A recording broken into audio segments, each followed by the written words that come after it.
everybody. Welcome to this week's episode or installment of our Building a Brand Live series. Welcome. Thanks for coming to hang out with me. If you're here in the chat, hello. Come say hello.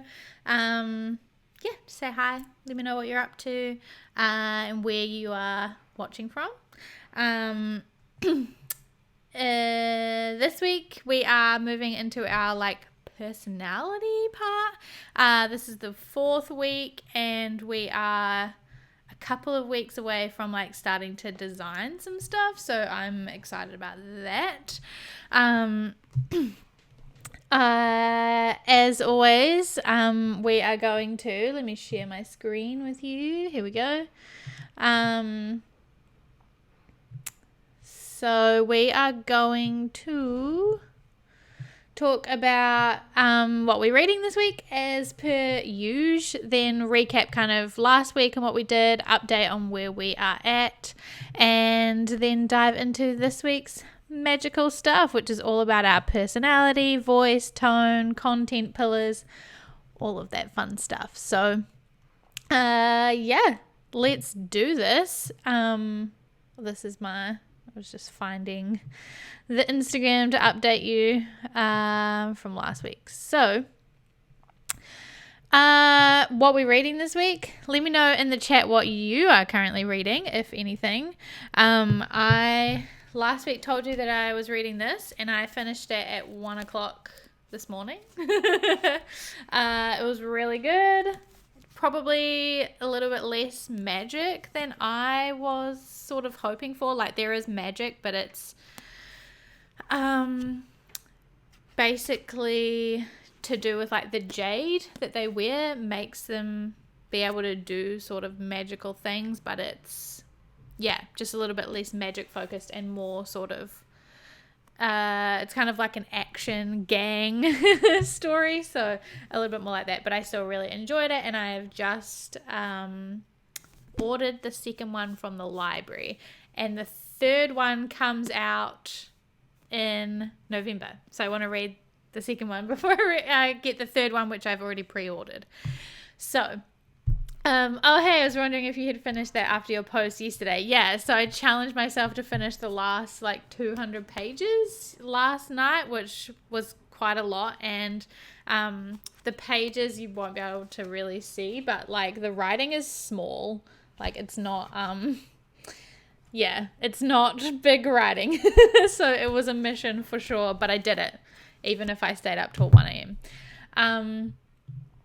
So I finished that, and now I'm deciding out of these 4 library books that I have to finish and send back to the library soon. So if you have read any of these or have any thoughts on which one I should read next, let me know. I've actually read half of this on the library app, so I can finish that. I can read The Maidens, We Ride Upon Sticks, which is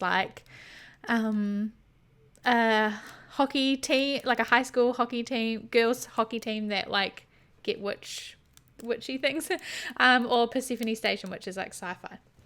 So if you have any recommendations or thoughts on which one of those I should read next, let me know, because I don't know which to do next. What are you reading? Anything at the moment?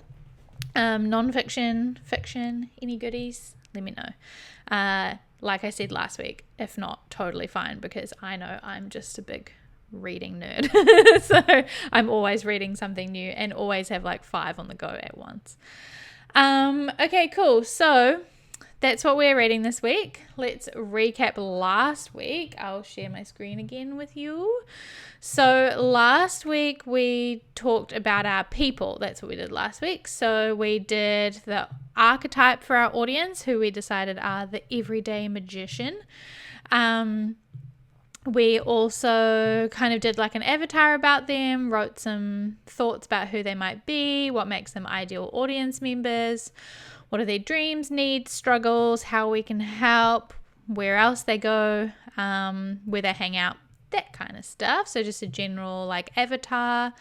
And then we talked a bit about the customer journey or experience, which is a little bit different because I'm not selling anything right now, no products or services currently. So we were just talking about kind of like how to grow the community and what that kind of customer experience would be.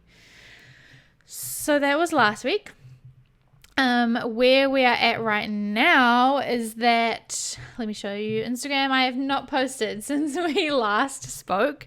It's a very sporadic process at the moment because I don't have a plan, which is why we're doing this whole brand strategy process, right? Well, partly why. So yeah, I haven't posted, but the last time we talked was on Thursday, so it hasn't been like a full week since then. And yeah, I don't think I can see I'm not signed into here, so I can't see my insights on here, but I've gained a few followers and had a bunch of,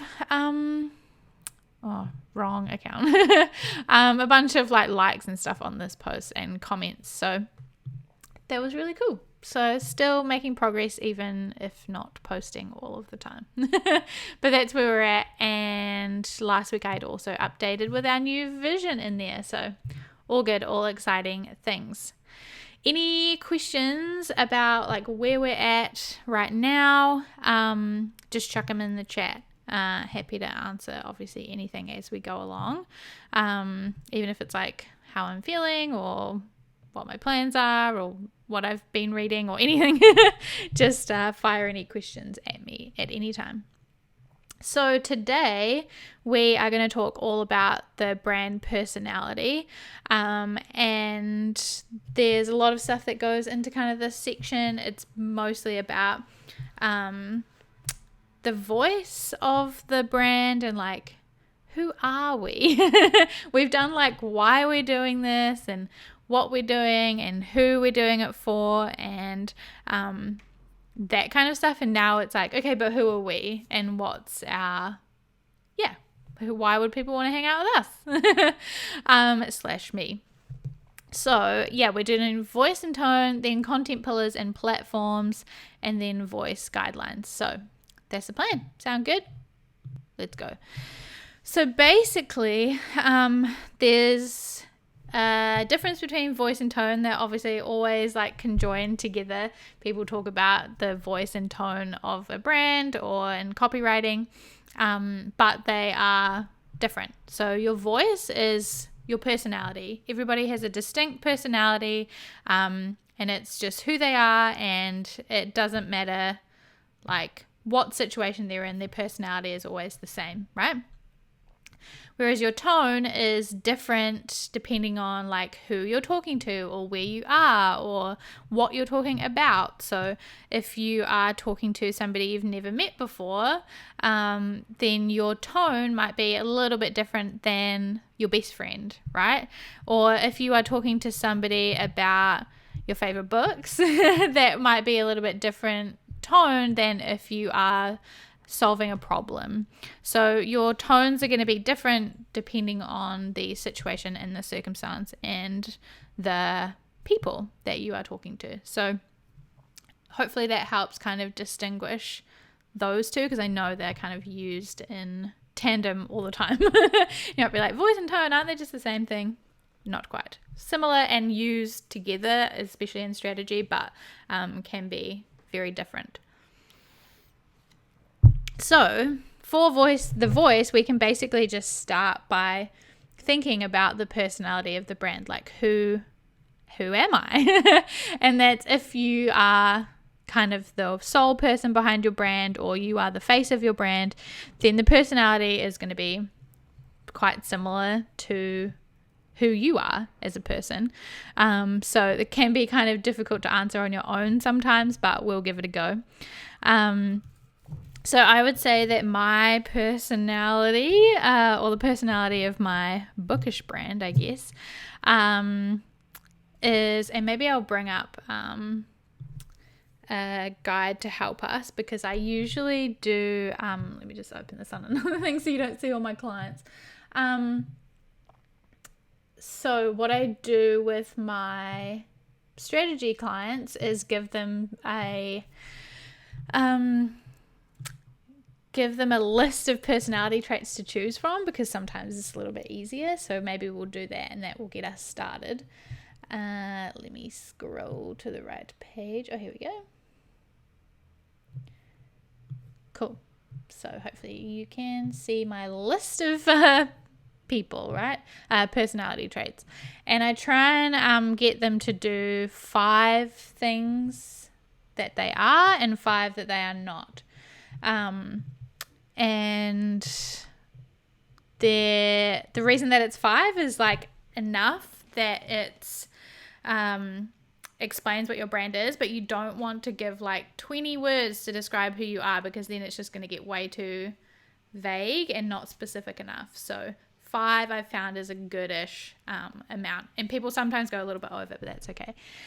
Is voice the same as personality? Is it just a different wording? Yeah, so I would describe your brand voice as the personality of your brand, so same thing. And then your tone is different. So good question. So if we look at this list to describe me and this brand, I would say, and maybe I'll just write a bunch of them and then narrow them down to 5. So I would say it will be bold, friendly,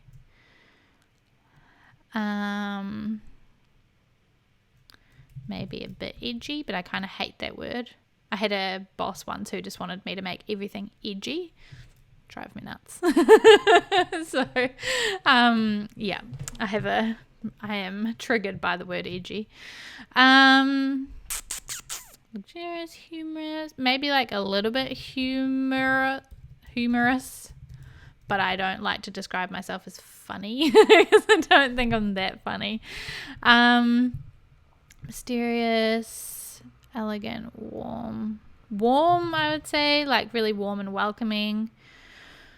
Healthy, worldly, glamorous, old-fashioned, sweet, energetic, serious, caring, or maybe witty is better than humorous, but I also don't want to maybe specifically build like a witty brand and people expect me to be funny all the time. Relaxed, quirky, intellectual, clever, feisty, stoic, spiritual, fun, definitely, maybe rebellious, open-minded, yes, reliable, charming, wholesome. I think I'm quite wholesome. People call me cute all the time, and I think it's just because I have dimples. So I have dimples and a round face, and I think that just lends me to looking cute all the time. When really I just want to be a badass. It doesn't really happen. Okay, so I think I'm going to narrow this down to 5. And we can get more specific with them. But I'm going to remove witty, bold, friendly, edgy, warm, fun, rebellious, open-minded. I'm going to remove wholesome. I think. 1, 2, 3, 4, 5, 6, 7.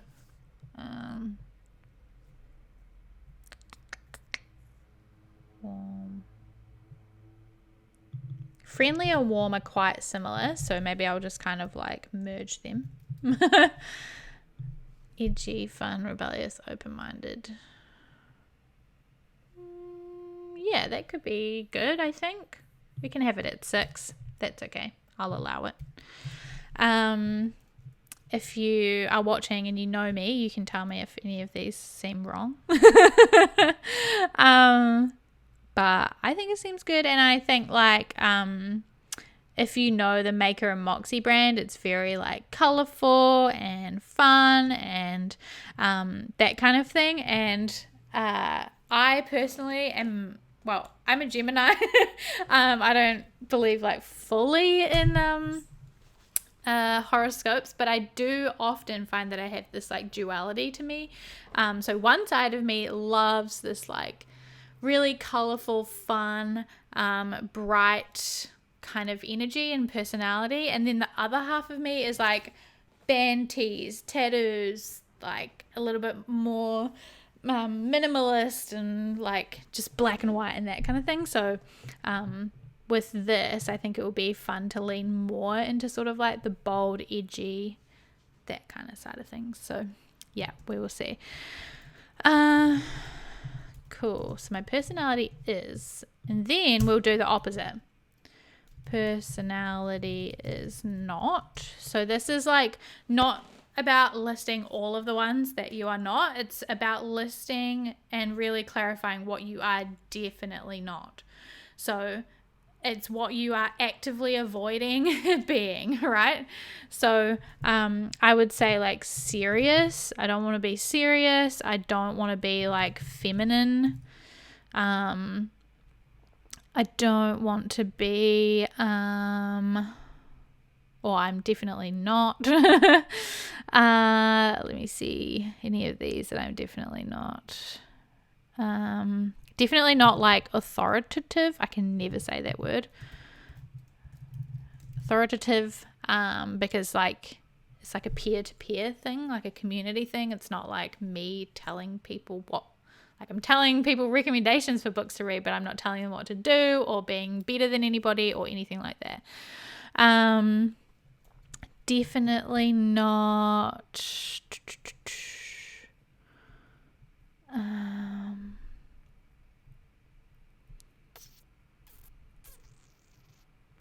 I mean, there's a bunch that it's not, like it's not outdoorsy, not I would say like not, I don't know if this is the right word, but not like soft or quiet. I do it every time. Whoever told me last time about pressing escape, I forgot. There we go. Yeah, conservative, that's a good word.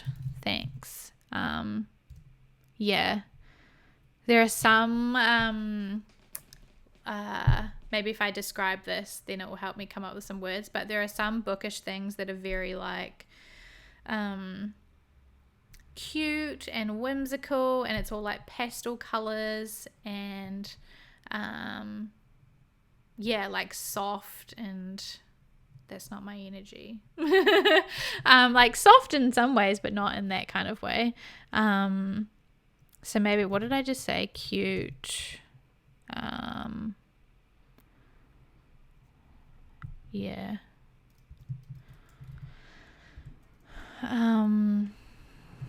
Yeah, I'll leave it like that for now. Okay. So yeah, that's what our personality is definitely not.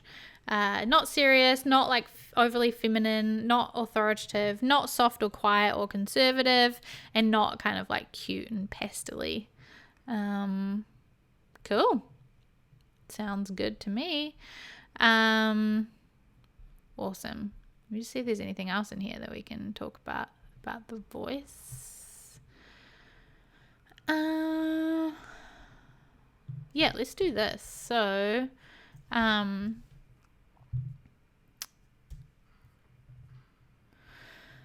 how would my community describe me? I think like we've kind of answered that, but let's just see if there's anything else. Culture is very like warm, welcoming, friendly. Oh my gosh. I'm an empath, so I feel everything all the time. And I'm very like, yeah, I can, one of my strengths, which we'll talk about, is relatable. I think it's like relatability or something, and it's because I'm an empathetic person. I can like tell what people are thinking and how they're feeling, and I can relate to it.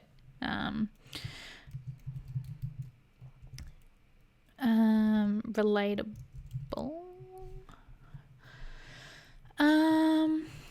Always like fun and a bit like empowering / inspiring. I don't know if that's like relevant to the bookish kind of stuff, but when people talk about me, they always talk about like the how I like give people pep talks, and I'm always like encouraging people to like dream big dreams and go after whatever they want to do. So empowering, inspiring, creative, like open kind of culture or community, and like I said welcoming, but yeah, open and thoughtful. Cool. Culture, as with everything, if I think of anything else, I'll add it on. Feelings. So how do you want others to feel after interacting with you? Is always a really good question to ask when you're doing your brand voice and your brand strategy in general. And you can do this, we talked about last week, the customer journey. You can do this in your customer journey, like with each step. So when they are discovering you, how do I want them to feel, and how am I going to ensure that happens? You can do it with every step. So when they've already found me and they're starting to engage, I want them to feel this, and then this is how I'm going to do that with these strategies, right? But just in general, after engaging with Books of Holly, I would probably want them to feel like excited to read the recommended books. I'd want them to feel like, welcomed, like they've found a friend. What's the word for, like it's accepted, but that's not the right word. I'm trying to think of a word for like when you've found like your people. Do you know what I mean? Like maybe like comfortable, inspired, maybe like recognized / seen. Cool. That seems good to me for now. X factor, we're going to do that in the next one, so we'll talk about that next week. Voice, we've just done the personality. Cool. Awesome. So these words, I use them a lot in when I'm like writing copy. So I can read the copy that I've written and go like, okay, does it feel bold and fun and friendly? If you read this, do you feel excited? Do you feel inspired? That kind of thing. Does it fit into our culture of being like friendly and warm and relatable and fun? That, you can use it in that way. And then also visually. So you'll see when we get to like the mood boarding stage and stuff like that, that I will put these words next to the mood board as I am building it.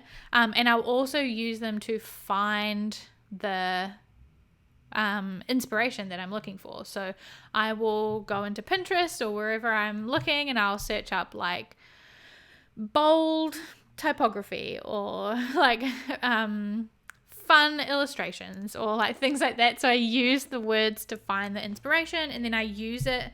I put them next to the mood board so that I can be checking back and forth as I'm doing it to make sure that whatever I'm putting into this mood board, and as it grows as a whole thing of its own, does it represent and fit into this personality. So as you're picking the things, you're thinking about that, and then at the end when you have your mood board, you should be going through this list and going like, okay, does this mood board in this direction feel bold and friendly and edgy and fun and rebellious and all the things we want it to feel? Does it feel at all like serious or soft or feminine? Because if it does, we got to change something. Does it feel like this kind of culture fit? And does it inspire these feelings, right? So this personality work is really helpful for a lot of things going forward. Cool. So that's our personality. Now let's talk about tones. And I haven't actually thought about this, so I don't really have any initial thoughts until I start typing stuff. So let's see. I mean, I think the tones, I don't think there's going to be any really vastly different tones. But maybe just the tone in general is like, I know I want it to be informal. I know I want it to be like relaxed and friendly. It's kind of the same as like informal. Let me see what I have in this in here. In the brand voice stuff. Where are we? Tone of voice. So in the template I use for Maker and Moxie, it's informal, optimistic, and even. So it's kind of similar to the vibes that we're going for with Books of Holly.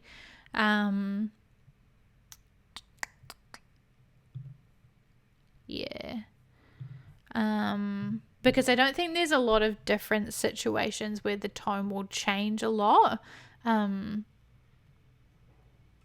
If, for example, like you work with clients, you might have a different tone there than you do when you're talking to like social media, or if you are selling products, you might have a different tone in your customer service emails than you do in like other emails or other situations. Does that make sense? Whereas for Books of Holly, there's not really a lot of different situations right now where I'm going to need different tones. Potentially in the future, depending on what we do, then maybe there will be. But at this stage and for a long time into the future, I don't imagine that there will be. So just in general, it's going to be, the tone is going to be informal, relaxed, friendly, and I think that's kind of it, really. I've already forgotten what I said. Oh yeah, optimistic. I mean, yeah.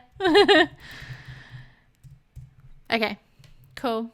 Let's leave that at that for now. And I will do like what I've done in this strategy. I will do the same when we put all this in here. So I will put like list our personality and stuff, and then I will just write a little description about each tone, or maybe it will just be one description about the overall tone of voice. Cool. Okay, now we've done voice and tone. I think we can move on to content pillars and platforms. Before we move on, if you have any questions about the voice and tone stuff, or any suggestions or any thoughts, let me know. But yeah, we can always come back to these things as well. I'll just have a drink for a hot second. I just went down the wrong hole. Excuse me. Okay. So now we can move on to content pillars and platforms. So, content pillars, if you don't know, are like the main sort of themes that you talk about in your content, right? So, for Maker and Moxie, our content pillars are brand strategy, brand design, and creative business. Or like being a creative and running a creative business. So that's our content pillars. So you can have like 3 to 5, I generally suggest, but up to you. But basically the point is to like answer the problems or the questions or the situations that your audience are looking for, and B, like really build your reputation for solving those problems and for being in that niche. So by focusing on the pillars for Maker and Moxie of brand strategy, brand design, and building a creative business and being a creative, that really solidifies and keeps consistent our reputation as people who like as the brand strategy people for creatives, right? So the more you talk about stuff and the more clearly you talk about certain topics, then the more you're going to be known for those topics and for those things. So that's what the goal is with your content pillars. Plus, it also makes it like way easier for you to plan content and to think of ideas and to, come up with your content calendar or your social media calendar when you have these pillars in action, right? You can also think about your content pillars in terms of like what their purpose is. So you might have content that inspires, content that educates, content that engages, or content that entertains, right? So let me write these down. Educate, entertain, and engage. So you can list them in that way, and then or you just do your themes, or you can have your themes, and then within your theme or your content pillar you will have, like for Maker and Moxie, our content pillar of brand strategy, we'll have some content that's inspiring, some that's educational, some that's entertaining, and some that's engaging. So you can do it in that way as well, whatever is going to work for you, right? So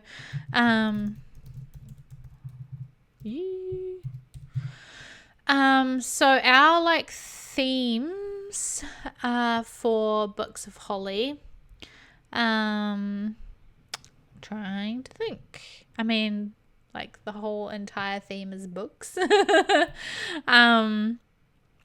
So within that, I'm not sure. Let me go back to our people, because we can look at kind of like the problems that they had and stuff like that, and that will help us to decide on our content pillars, right? So their struggles and things were like communities and recommendations for like people to follow, book recommendations, and finding other people to talk to about books and reading and stuff like that. We were going to help with recommending and reviewing books, sharing and promoting other people, creating some kind of community. Okay, so maybe our content pillars, where are we? Personality, content pillars could be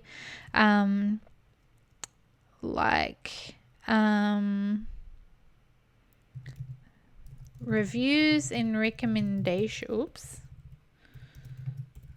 Reviews and recommendations, community, and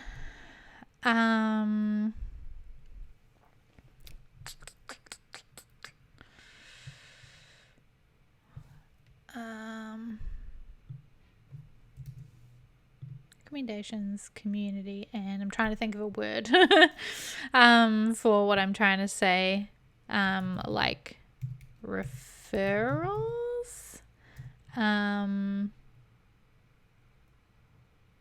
maybe that's one way of kind of structuring it, is like book recommendations / reviews. Community is like our community, so maybe it's like resharing other people's stuff, or stuff like that, and then referring people to other fantasy or bookish people that we recommend. Other ways we could think about it is like trying to think of other topics that we want to talk about. So I'm just going to go back to like our philosophy and look at this, because this might help as well.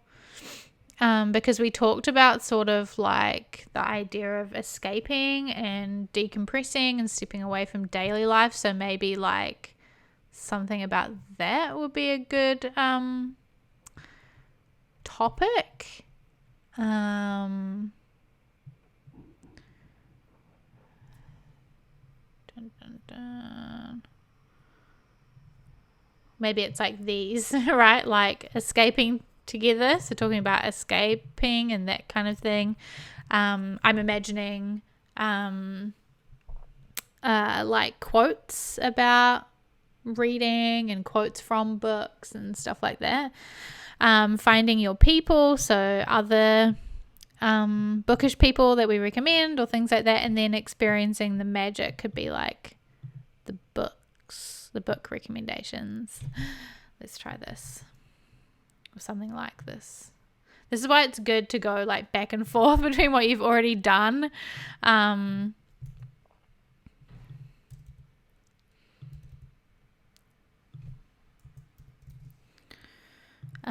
Find your people and experience the magic. What about a discussions one for a character trait or theme? Oh, yeah, that's cool. That could be in like the experiencing the magic one, like book discussions. Let me some bullets. Because what I like to do is once I have the content pillars is sort of like list ideas of the kinds of things that would go into each content pillar. So experience the magic would be like book, let's go discussions, reviews, recommendations, that kind of thing. And then find your people would be like our book club, other bookish people recommendations, that kind of thing. Escape together would be like inspiring quotes, memes, that kind of thing. Yeah, okay. What do you think about this? I think like this is the kinds of content, but not necessarily the pillars. Yeah, cool. And likely within here, like there might be more, but I think this is going to be mostly like inspire and entertain. Find your people will be like engage. Experience the magic would be like entertain and engage, maybe. Or maybe no, not entertain. Educate and engage, I think.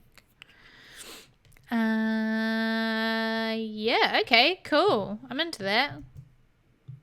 This seems like a good plan to me, and I feel like I can come up with lots of ideas under this. So, yeah, cool. All right, so now we have our content pillars. Let's talk about the platforms. I deleted the title up here. Pillars, platforms. Okay, cool. So last week we talked about like where our people hang out, so we should probably just focus on those.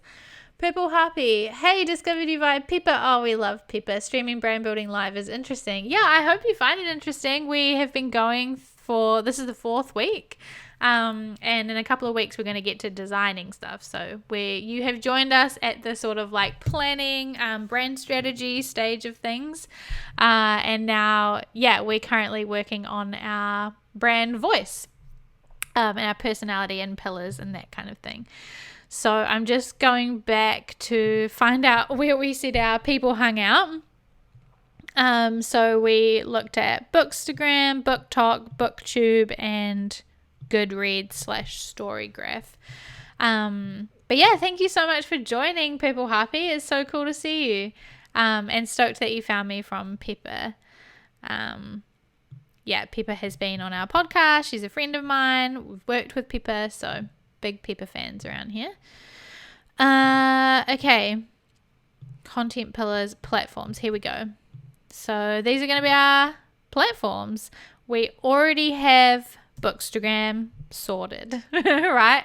BookTok, I have not started a BookTok, but I can do that. BookTube, I have started, but it's just another channel that I started a long time ago. Here we go. That I actually started because I was going to do like gaming things with my partner, where I would like play games that I was crap at, and he would help me and just laugh at me along the way, but I never did. So I have 8 subscribers already. But yeah, so we already have that, so we can go with that. So that's awesome. And then Storygraph I already have, and Goodreads I have already, but I mostly use Storygraph now. So we can think about how I might use that. Storygraph doesn't have as much like content creation stuff as Goodreads does. Goodreads does like you can have like groups and communities in Goodreads, and I don't know if Storygraph has that, or if it will have that. So I will do some research into that and see what we can do with it, because otherwise it's not really like content creation other than maybe like the reviews that I leave, but I'm not very good at reviews. But I'm gonna have to get good at that for this kind of thing. Cool, so that's pretty easy, like just sussing the platforms. Already have Instagram. I'll set up a BookTok. BookTube we have, and Storygraph we have. So all good. And I think we don't necessarily have to go hard on all of these straight away. We can just pick, like we already have Bookstagram, so maybe we just start one other. And I did also talk about email marketing, and whether I use that as a platform. And as a rule of thumb, when you're creating content, it's good to start with one macro platform and one micro platform, and I'll explain that.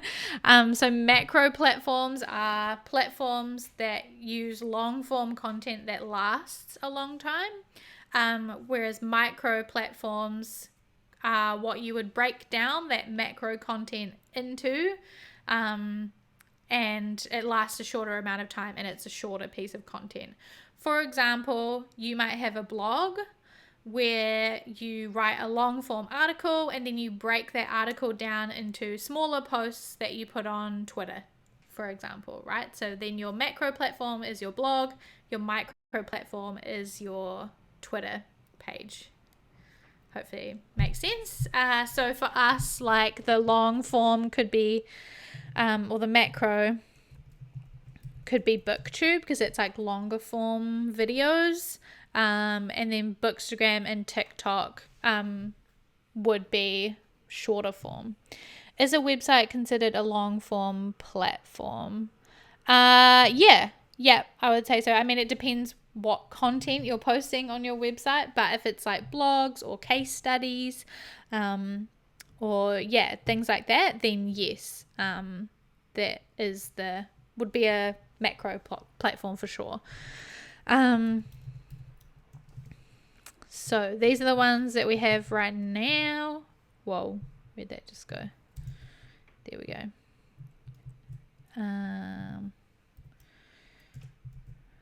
Bookstagram and BookTok.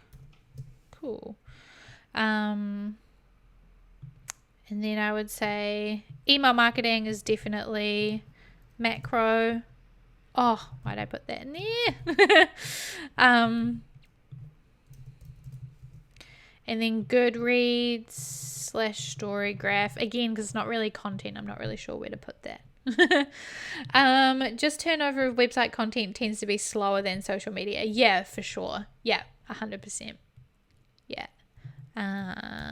Cool. Yeah, anything on social media basically has a shelf life of like 24 hours to a week max. I mean, some of it is like random in terms of that, you know, you might have a reel or a TikTok that goes viral randomly that you posted a few weeks ago, but generally it's very short term. Whereas like a blog post or a video, or a newsletter, like stays there forever, it lasts a long time, it brings in like leads or whatever you want to call people, like customers and clients and things like that, forever, ongoing, right? People can always find it by Googling and things like that. So yeah, awesome. Okay, so we have our macro and micro platforms, and like I said, we'll probably start with BookTube and Bookstagram because that's where we're already at, and then we can grow and add in email marketing and book talk as I feel ready to do that. You don't have to be on all the platforms all the time. That's actually stressful and hard, and you know, is people's entire jobs. So if you don't feel like you can, you know, be on all the platforms, then you don't have to worry about doing that. So yeah, better to actually focus on like one macro, one micro, and do them really well than to try and be everywhere all the time for everybody, in my opinion anyway. Awesome. So yeah, we've done voice and tone, content pillars and platforms, and now we just have to do our voice guidelines. So just some examples of that kind of thing would be like a word bank, your me-isms. This is a thing that I don't know if I got from anywhere or if I just coined this. But these are like things that you say all the time that make your content and your copy sound like you. So you can go through your like previous social media content or your website or wherever else you have copy, or even where you have talked on video and things like that, and pull out things that you say all the time to create your you-isms. So you would call them like Hollyisms or whatever your name is. Also ones about words you don't want to use, you want to avoid. So these will be similar for my one, for Books of Holly as they are for Maker and Moxie, but just, you know, words that you want to avoid because they're harmful, or don't fit in with the kind of experience you want to create. Other guidelines you can use are practical things like use British English or do you use American English if you speak English, and talk in English. So, you know, are you going to spell coloured with an O? With a U, I mean. Things like that. So speaking in British, casual, so do you use contractions and casual language, or do you use like formal language? Personal, just guidelines around using words like we, our, us, ours, that kind of thing. It being inclusive, approachable, and engaging. So those are just general voice guidelines that you might include. Oh yeah, and then we got our content pillars and platforms. Okay, so for Books of Holly, I think we can do the word bank. This does take a while, so I might not do all of it right now. But basically what I normally do is I start with keywords, like usually about the topic. So reading, fantasy, magic, books, literature, spells, stomping ground. I'm just picking keywords from our like vision and mission and things like that. And then what I will do is there's a website called like words relating to relatedwords.org. Right, so I just use this. Where's my thing? So you type in a phrase like magic, and then you can just start adding words related to magic. So Magical, wizardly, witching, sorcery,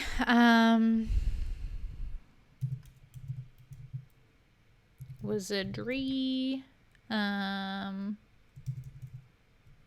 it's related to spells like enchantments, charms. So this is just basically building a word bank, or a bank of words that are related to your personality and your purpose and your audience, that will mean that you can use them to make your copy feel on brand or to relate to your audience, right?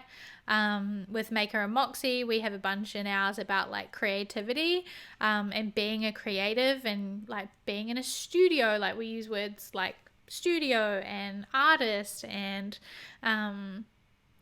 things that would relate to being creative, so that we can attract our right audience. It feels on brand every time we're talking, that kind of thing. So, we can do the same here with Books of Holly, in that, I might say that a book was enchanting, or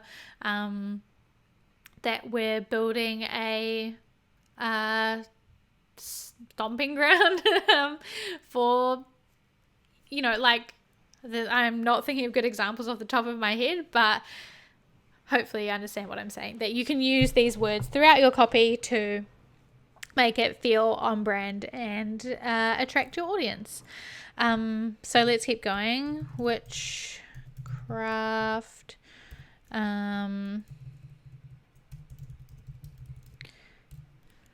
This is not going to be a lot of talking while I type these out. So if you have any questions about these voice guidelines or the word bank or the me-isms, let me know as I type these. Bewitching,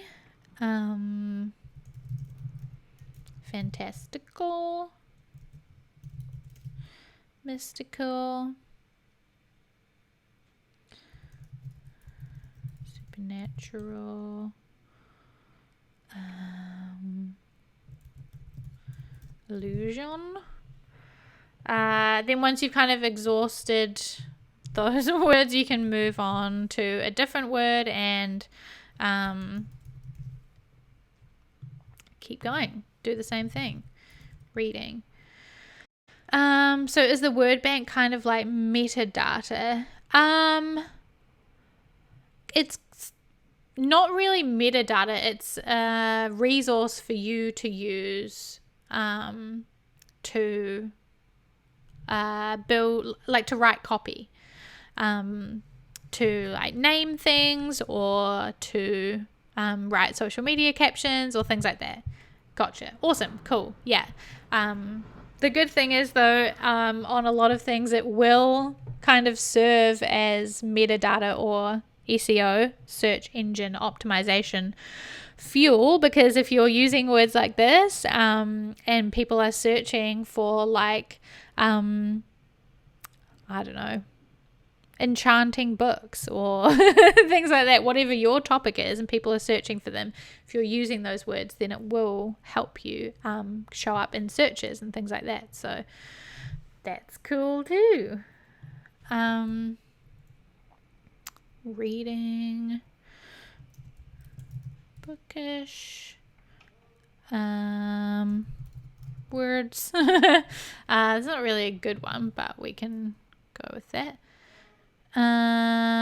Give me 2 seconds. I need to be right back. Somebody is at my door.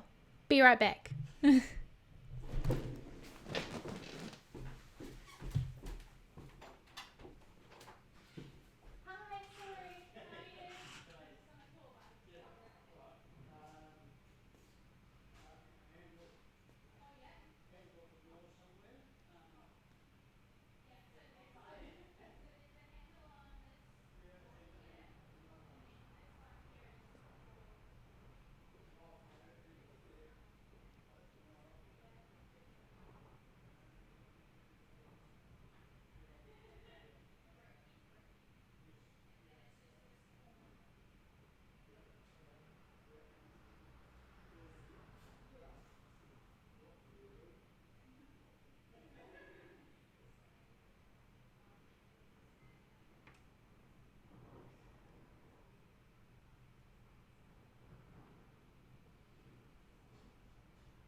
Okay, team, I'm back. Thank you for your patience. I just there's a construction guy here to fix some maintenance things at our flat, so I just had to let him in. Cool, yeah, so what we're up to was we're doing the word bank and answered your question about the word bank, and I'm just adding some more in here. I won't do the full word bank because it's not the most fun thing to watch. But we'll do some.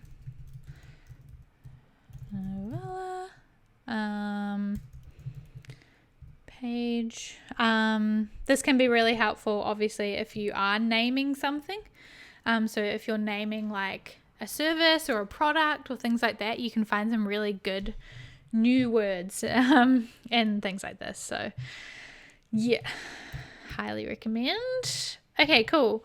So I'll keep going with that when I fill it all out properly, but so as to not waste your time, I will not keep doing that. Okay, what else were we up to? So done the word bank. Me-isms, so I mean, some of these are going to be similar because they're just things that I say. So maybe I just like copy these for now. Oh no. No. Why can't I just... There we go. Turn into a bulleted list. I might also just go to my Instagram and see if there are any other words. Dun,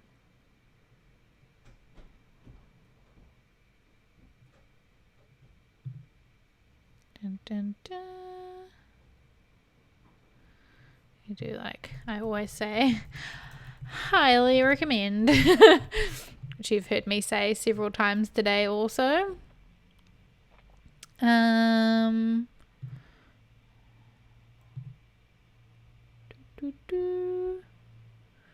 Yeah, see? Gal, I always say gal. It's already in the list. I always say gimme. Very casual, colloquial stuff around here.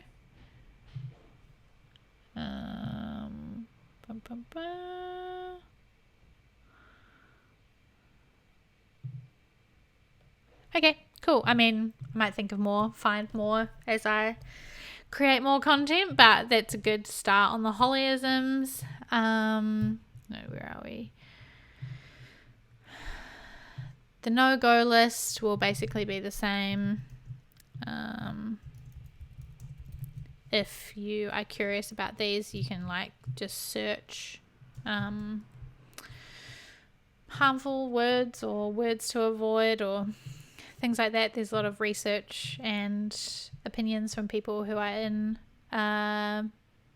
communities that are hurt by these words, so you can find those. Voice guidelines, again, are going to be similar to the Maker and Moxie ones, I think, but let's go bulleted list. So I'll also use British English because that's what we use here in New Zealand, and that's what I am trained to do, but that's what I learnt to write in. I recently did some guest writing for an American company. I had to write in American English and I kept forgetting and because all my keyboards and everything I set up to British English, so messed me up. Casual again, so we'll use contractions and stuff. It will be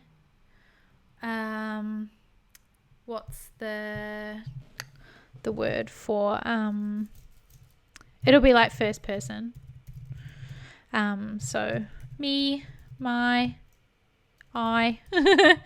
But then when we're talking about the community, that'll be like we, us, our, that kind of thing. Will also be inclusive. expensive.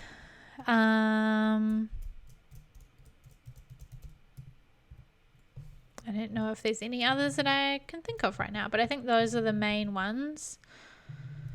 Inclusive because approachable. I mean, yeah, but that's not really about that's specific to Maker and Moxie because we are doing a lot of really educational and informative content. So we want to make sure that that educational stuff is really approachable and engaging. So it's why it's specifically in the guidelines. But not really as relevant for this brand that we are building. Cool. So I think that's it. That's most of our voice guidelines. As with everything, we can add some more in as we go. But I think it's a good start, or pretty good. We've outlined all that stuff, so that's awesome.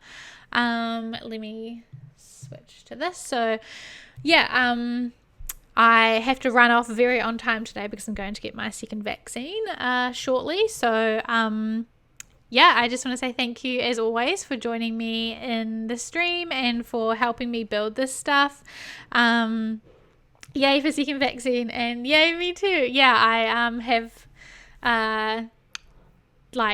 cancelled out the afternoon in my calendar in case I get any symptoms or anything, because I'm don't want to be feeling sick. So yeah, thank you so much for joining me. Next week, what are we doing next week? Positioning. So we're talking about what makes us different and strength. I mentioned some of my strengths before, so we'll talk about that and the unique selling proposition and all that stuff.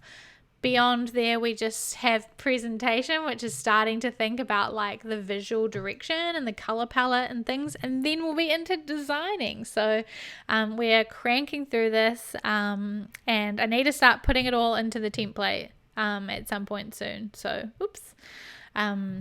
hopefully we'll do that shortly. So yeah, thank you so much for joining me. If you haven't followed already, please do that, because we are getting closer and closer to affiliate, so that's pretty fun.